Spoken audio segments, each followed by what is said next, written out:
ABS coaching centre, आपका अपना YouTube channel. हम आपके साथ जुड़ चुके हैं, विकास ठाकुर। कल हम लोग त्रिकोणमिति रेशियो का कुछ फार्मूला और क्वेश्चन पढ़े हुए थे एनसीईआरटी। आज फिर हम लोग क्वेश्चन नंबर 2 से स्टार्ट करेंगे, और आपके पास बुक है तो अपना बुक लेकर बैठ जाएं और इसका प्रॉब्लम सीरियल नंबर से सॉल्व करेंगे। उम्मीद करते हैं कि आपको समझ में भी आएगा। अगर नहीं आए तो कमेंट बॉक्स में लिखिए। 2 नंबर क्वेश्चन है 8.13 tan p minus cot r का मान ज्ञात कीजिए। और आपके बुक में ये फिगर बना चुका हुआ है इस तरह का।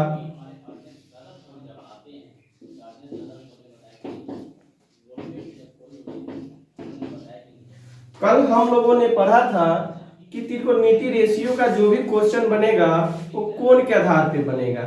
इसमें देखिए, इसमें 2 वैल्यू दिया हुआ है। कल ये भी हम पढ़ाए हुए थे कि कोई 2 वैल्यू देगा और तीसरा वैल्यू हमें निकालना पड़ेगा, उसका तीसरा मान निकालना पड़ेगा। तो इसमें 2 दिया हुआ है, P और H दिया हुआ है। इसमें हमको किसका मान निकालना होगा? B का।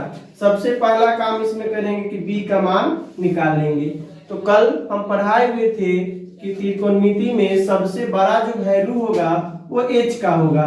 तो h स्क्वायर में से किसको घटा लेंगे? p स्क्वायर को। h स्क्वायर 13 का स्क्वायर और p हो गया 12 का। 13 में 13 से गुना कर दीजिए और 12 में 12 से गुना कर दीजिए।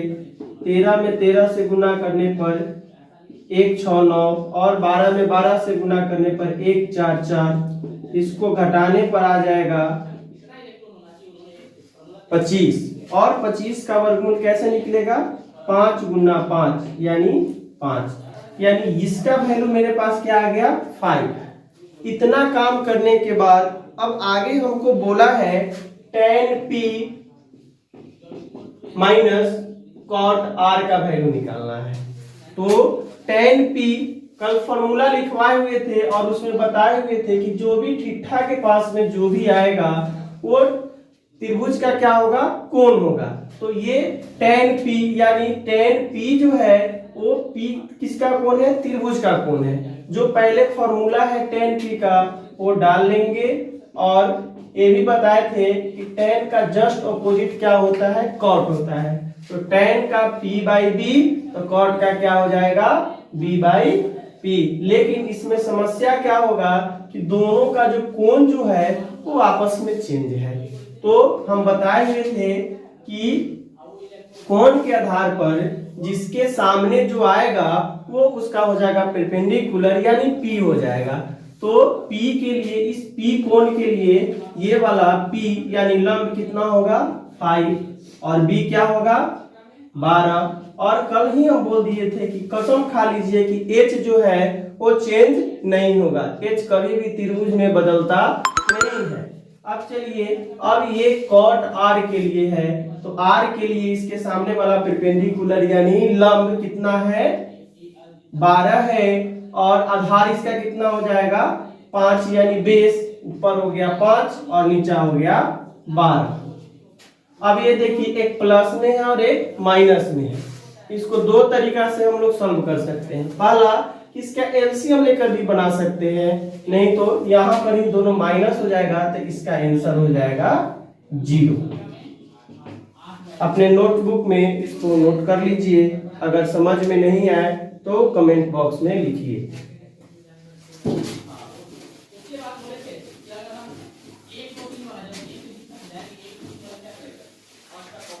अब चलिए क्वेश्चन नंबर 3।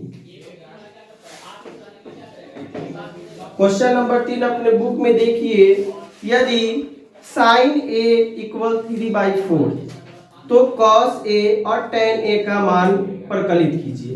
इसमें त्रिभुज बनाने का कोई सवाल ही नहीं है। ये जो है बहुत ही आसान सवाल है, बहुआ वाला एकदम, जिसको हम लोग कहते हैं। ये साइन का पहले मान लिख लेंगे। साइन का क्या होता है? p/h। ये देखिए, हमको जो जो निकालने के लिए दिया है सब कोण सबका इक्वल इक्वल है। क्योंकि साइन ए दिया हुआ है, हम लोग को वैल्यू निकालना है कॉस ए का और टेन ए का। इसमें ऑलरेडी हमको दो पता है, 3 जो सामने p आ जाएगा तो p का वैल्यू 3 हो जाएगा, h का वैल्यू 4 हो जाएगा। अब बताइए p और h निकल है मेरे पास, तो क्या निकालना पड़ेगा, तो b निकालना पड़ेगा। b का फॉर्मूला क्या हो जाएगा, h square minus p square. अब इसको सॉल्व कर लीजिए, h का वैल्यू हो जाएगा 4 और p का हो जाएगा 3। h को सॉल्व 4 का स्क्वायर यानी 4 का स्क्वायर कितना, 4 गुना 4 3 गुना 3। 2 का मतलब स्क्वायर का मतलब क्या होता है कि जिसपे जो स्क्वायर रहेगा उतना ही बार उसको गुना करेंगे। अगर मेरे पास यह हो जाएगा 4 16 हो जाएगा, ये हो जाएगा 9, घट जाएगा तो क्या आ जाएगा,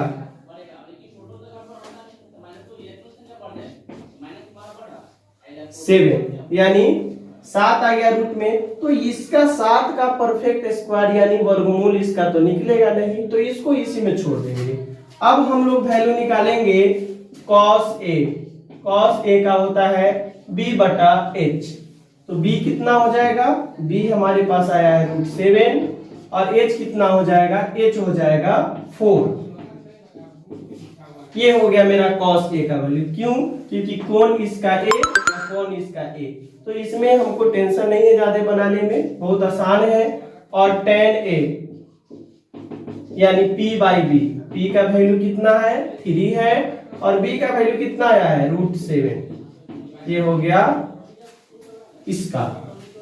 अब चलिए इसको नोट कर लीजिए।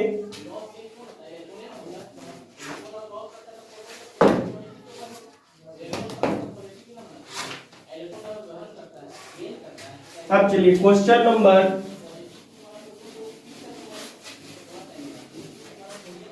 एनसीईआरटी का 4 नंबर। अब इसमें भी त्रिभुज बनाने की कोई जरूरत नहीं है, क्योंकि इस सब का जो कोण जो दिया है इक्वल कोण है। इसमें दिया है 15 cot a बराबर में 8 दिया हुआ है। सबसे पहला काम कि ये जो है इक्वल जो है, तो इक्वल के अगर उधर प्लस में रहता है तो इधर माइनस में लाते हैं, गुना में रहता है तो भाग में हो जाता है, जस्ट एक दूसरे के अपोजिट हो जाता है। इसलिए cot a इक्वल टू क्या हो जाएगा 8, ये गुना में है तो ये किस चीज में चल जाएगा, ये भाग में चल जाएगा। अब बताइए cot का फॉर्मूला क्या लिखवाए थे, b बाई p, यानी मेरे पास b हो गया 8, p हो गया 15। अब क्या निकालना होगा इसमें हमें, तो h निकालना होगा। h का फॉर्मूला क्या होता है, p square plus b square. इसको हम लोग पाइथागोरस प्रमेय भी कहते हैं, जो आप लोग को 8-9 में पढ़ाया जाता है कि पाइथागोरस प्रमेय क्या होते हैं। h बराबर क्या होता है, p का यानी 15 का स्क्वायर 8 का स्क्वायर। 15 का स्क्वायर कितना होता है हमें तो याद है, तो हम तो लिख लेंगे। आप लोग क्या कीजिए, 15 में 15 से मल्टीप्लाई कीजिए, आपको प्राप्त हो जाएगा 225, और 8 में 8 से कीजिएगा तो हो जाएगा 64, क्योंकि हम पहले सिखा चुके हैं कि इसको किस प्रकार से गुना करना है, इसलिए थोड़ा सा हम लोग अब फास्ट चलेंगे। और इसको ऐड कर दीजिए। अब बताइए, अब इसका जो स्क्वायर क्या आएगा, अगर जिसको वर्गमूल नहीं निकालने आता हो थोड़ा सा ध्यान दीजिए, एकदम 2 मिनट में वर्गमूल आपके हाथ में आ जाएगा। पीछे से 2 डिजिट लेना है, कितना भी बड़ा वर्गमूल निकालना हो पीछे से यानी एक पेयर लेंगे, आगे जो बच जाएगा उसका छोड़ देंगे उसी तरह। और किसी का भी पहाड़ा पढ़ना है या टेबल पढ़ना है उतना ही बार में पढ़ेंगे। अगर 2 का टेबल पढ़ना है तो 2 ही बार में, 3 का पढ़ना है तो 3 बार में ही। अब यहाँ देखिए, अगर 2 का टेबल पढ़ते हैं 2 बार में तो 4 आ जाएगा, हमारे पास तो 2 ही है, तो हम 1 से करेंगे, तो 1 में 1 से करेंगे तो मेरे पास क्या आएगा, 1 आ जाएगा। इसको जोड़ देना है, इसको घटा देना है, 1 क्या होगा 2, 2 में से 1 चल जाएगा, 1 यहाँ हो जाएगा 8 और यहाँ हो जाएगा 9, एक ही साथ उतारेंगे। इसमें जीरो नहीं बैठाएंगे। भाग में सिखाया जाता है कि 2 अंक उतारने पर जीरो होगा, लेकिन वर्गमूल जब निकालते हैं तो एक पेयर पर कोई जीरो हम लोग नहीं बैठाते हैं। अब यहाँ ऐसा अंक हमको खोजना है कि जितना ऊपर से गुना करना पड़े उतना ही नीचे से, कि ये वाला आ जाए।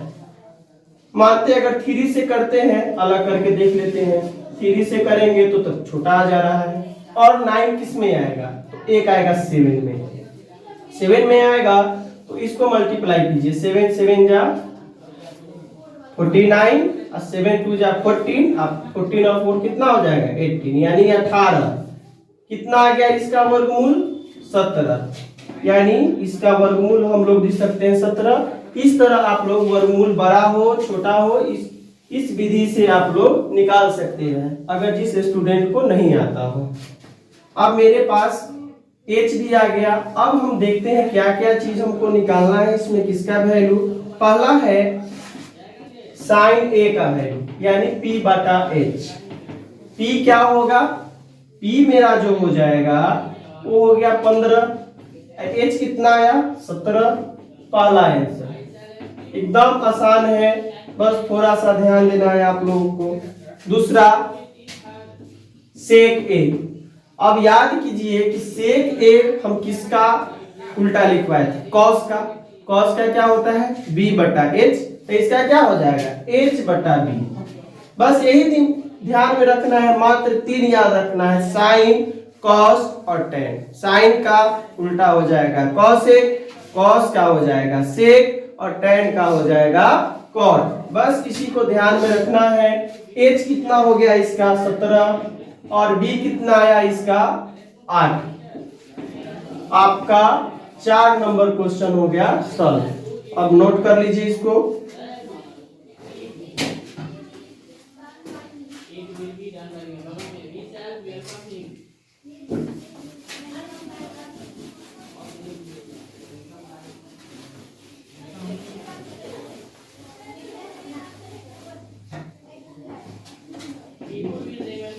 अब क्वेश्चन नंबर 5 नंबर क्वेश्चन में है सेक थीटा बराबर 13 बटा 12 और बोला है कि हम सभी त्रिकोणमिति अनुपात को परकलित कीजिए। यानी हमको एक दिया हुआ है और हम कल बताए थे कि त्रिकोणमिति अनुपात में पूरा 6 रेशियो होते हैं। कौन कौन से बताए थे आप लोग को? साइन, ये थीटा में है तो थीटा में लिखेंगे साइन थीटा, और क्या लिखवाए थे? कॉस थीटा, और क्या लिखवाए थे? Tan theta. और आप लोग तो समझ ही चुके होंगे कि इसका इनवर्स यानी इसका उल्टा क्या लिखवाए थे? कॉसेक थीटा, और इसका क्या लिखवाए थे? सेक थीटा, और इसका क्या लिखवाए थे? Cot theta. बार बार हम रिपीट इसलिए कर रहे हैं कि आप लोग इसको याद कर ले। इसके बिना या फॉर्मूला के बिना एक भी आपसे त्रिकोणमिति अनुपात सॉल्व होने का चीज है ही नहीं। आप कितना भी कर लीजिए, बस थोड़ा सा इसमें ध्यान देना है। ये 3 रेशियो को याद रखिए और तीनों का अपोजिट ये तीनों हो जाएगा। बस थोड़ा सा आप लोग को ध्यान देना है। चलिए अब आते हैं क्वेश्चन पे। ये इसका क्या हो जाएगा? सेक, यानी किसका होता है? कॉस का उल्टा होता है ना, तो कॉस का क्या होता है? b बटा h, तो इसका क्या हो जाएगा? h बटा b।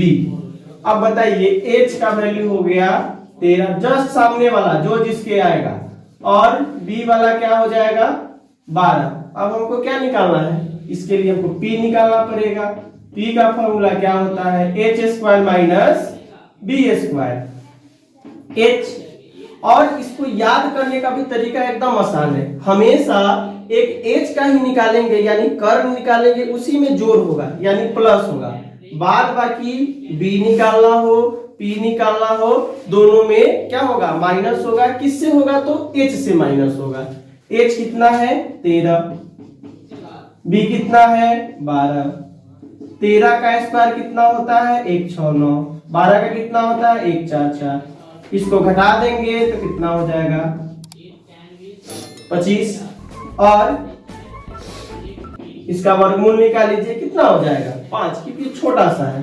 बड़ा सा रहता तो हम अभी बताए हैं कि किस प्रकार से वर्गमूल को निकालना है, उस तरह आप निकाल सकते हैं। अब तो मेरे पास तीनों आ गया, p भी आ गया, b भी है और h भी है। अब हमको वैल्यू निकालना है। पहला क्वेश्चन में बोला है त्रिकोणमितीय अनुपात निकालना है, यानी एक तो हमको पता है, तो पहला निकालेंगे साइन थीटा। साइन थीटा बराबर क्या होगा, P बटा H। P का जो वैल्यू कितना आया है 5 यानी 5, और H का कितना आया है 13, और बस इसका उल्टा कर देना है। इसका उल्टा क्या होता है बुआ, sec theta. Sec theta sorry sec कर रहे हैं, कॉसेक थीटा। कॉसेक थीटा क्या हो जाएगा, बस इसका उल्टा कर देना है 13 बटा 5। एकदम आसान है, थोड़ा सा मात्र आप लोग ध्यान दीजिए। उसके बाद क्या हो जाएगा, कॉस थीटा। कॉस थीटा क्या होगा, B बटा H, यानी B कितना है, यानी जस्ट इसका उल्टा कर देना है, क्योंकि कॉस का उल्टा क्या होता है, सेक। तो सेक का उल्टा क्या होगा, कॉस। यानी एक दूसरे से क्या है, एक दूसरे के पूरक है लोग। अब चलिए यहाँ 13 बटा 12 है तो क्या हो जाएगा 12 बटा 13 हो गया इसका आंसर। ये भी हो गया, ये भी हो गया। अब लास्ट हमको बचा क्या, tan थीटा। tan थीटा क्या होगा, P बाई B। और इसमें ये सवाल नहीं उठेगा क्योंकि सबका थीटा जो है सेम सेम है। हम लोग जो पहला प्रश्न बनाए हैं और दूसरा प्रश्न बनाए हैं उसमें क्या था, कोण सबका अलग अलग था, इसमें कोण अलग नहीं है, इसलिए इसमें ज्यादा टेंशन लेने का जरूरत नहीं है। अब है P बाई B। P कितना हो जाएगा, P हो जाएगा 5, B हो जाएगा 12। अब बताइए tan जब निकालिए तो cot हमारे लिए भारी है, इसको बस क्या कर देना है, उल्टा कर देना है। cot थीटा बराबर क्या हो जाएगा 12 बटा 5। ये भी क्वेश्चन हो गया आप लोग का समाप्त। कल 6 नंबर से हम स्टार्ट करेंगे फिर अगले वीडियो में। बस थैंक यू।